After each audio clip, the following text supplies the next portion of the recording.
Shelly Finkel, aka the Extraterrestrial, says Deontay Wilder's revenge win over Tyson Fury will surprise the world, but not his team. So this is an interview that he did with Sky Sports. I'm going to quote him. He said, Wilder is mentally great. He wants this more than anything, and he's putting in the time and training and all that's needed to get it. If he can't beat Fury the way he's planned to do it now, then he just can't beat the guy. But I believe he will. I've seen things before, and I've seen the way it is now. I also remember there was only one time when he was the underdog, and that was the first Stavern fight, and he got disciplined and he did what he had to do. I think he just believed that there was no way that Fury could beat him, and it disrupted his equilibrium, I guess is the best way to say it. He had a lot of things he thought about. I think he should not have said them. He did. He meant them. But now he's more, okay, I've just got to prove it. I can't talk. And that's what he's going to do. He just couldn't believe it. There was his anger. So then he spent time and said, look, let me just focus on getting him in the ring and focus on winning. And that's what his mindset is. Totally. He's training harder for this fight. He's been training since August, July, physically. He's now been training tactically. It's 8 weeks from tomorrow to fight.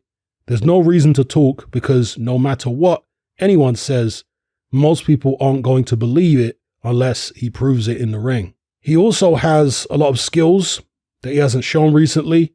Like he says, they need 12 rounds. I need 2 seconds. And I think you'll see someone prepared for 12 rounds. Without a doubt, Wilder can become the #1 in the world. Look, it's debatable if he had knocked out Fury the first time. A lot of people thought it was a longer count. I wouldn't, if I was the ref, seeing that knockdown, have continued the fight. Okay, Fury did okay, and he was fine. If Deontay had hit him with another big shot at that point, it also may have been very serious. He is definitely capable. Again, no excuses. He wasn't the Deontay we know in that second fight, and we'll be looking to surprise the world. We're not really that surprised if it happens, but everyone else will, and I honestly believe Deontay is going to stop him this time. That would be the obvious next goal, and he's talking about an undisputed fight here with Joshua, but we can't even think there. We have to focus totally on this fight. This is what is in front of him. This is what's important, and this is what Deontay's goal is. Nothing will be bigger than this. Even if he were to go on and defeat Joshua, this is the biggest thing for him. Okay, so those are the words of the extraterrestrial Shelly Finkel. Sensible words. I know some people are going to say, what do you mean sensible? He's not going to beat Tyson Fury in this rematch. Well, Shelly Finkel is obviously not going to say that Deontay's going to lose, is he? As long as he wants to keep his job, he's going to say Deontay's going to win. But in terms of, for example, he said if he can't beat Fury now, then he just can't beat the guy. And he goes on to say, where is it now? He said that he just didn't believe, as in Wilder didn't believe there was any way Fury could beat him, and it disrupted his equilibrium. I guess that's the best way to say it. That's what Shelly Finkel said about his own fighter, basically saying that he was overconfident and that what Tyson Fury came out and did to him just totally shocked him and took him aback. He also said he had a lot of things that he thought about. I think he should not have said them. He did, he meant them, but now he's more, okay, I've got to just prove it, I can't talk. So yeah, he's referring or alluding to all the talk of the heavy costume and the spiked water and the referee in on the plot and all this other nonsense. And he's saying that he shouldn't have said them.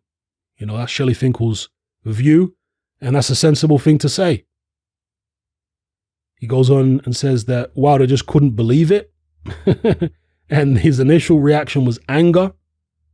But after the anger, he just got down to focus on the training and trying to get better. He said he's been training since August and July physically, but now he's just training on tactics. And you see, that could be an advantage here for Wilder because he stays in shape. He's a pure athlete, whereas Tyson Fury is a guy who balloons, who puts a lot of weight on in between fights. And that's why Tyson Fury has wanted to stay active, because he's not a natural athlete. He's a guy who likes his food. He's a guy who doesn't have the quickest metabolism. So if you don't keep him in the gym all the time, and you don't keep him active fighting regularly, he's going to blow up in weight. So that is one advantage for Wilder there. Finkel says that Wilder's got a lot of skills that he hasn't shown recently. Well, we'll see that. And, okay, Finkel also says you're going to see someone who's prepared for 12 rounds. He needs to be. And I think he will be, because he understands that Fury can fight in multiple different ways now.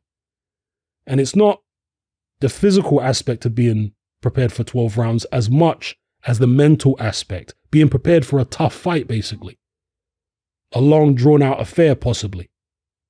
So, anyway, those are the words of the extraterrestrial Shelly Finkel. Let me know what you guys think in the comments about this. Come and join me on Patreon and access my weekly no-holds-barred, censorship-free podcast where we lift the lid on a wide range of controversial topics. It's not mainstream friendly, it's not politically correct, but that's the whole point. We dare to stand as a beacon of reason against an army of insanity. Just head on over to my Patreon page and select the tier called Hatman Hot Topics. You'll gain access to a minimum of 2 hours of exclusive content every single week, including podcasts, videos, interviews, live stream Q&A sessions, as well as my popular Confessions of a Nightclub Bouncer series. Not to mention a vast back catalog of hundreds of hours of previous episodes. You can listen via the Patreon app with the option to download in high quality MP3. We've also got a Discord server where you can come and chat and hang out with myself and other members. There's no contract, no commitment, and you can cancel at any time. So come and join our community of free and critical thinkers by signing up with me here on Patreon today.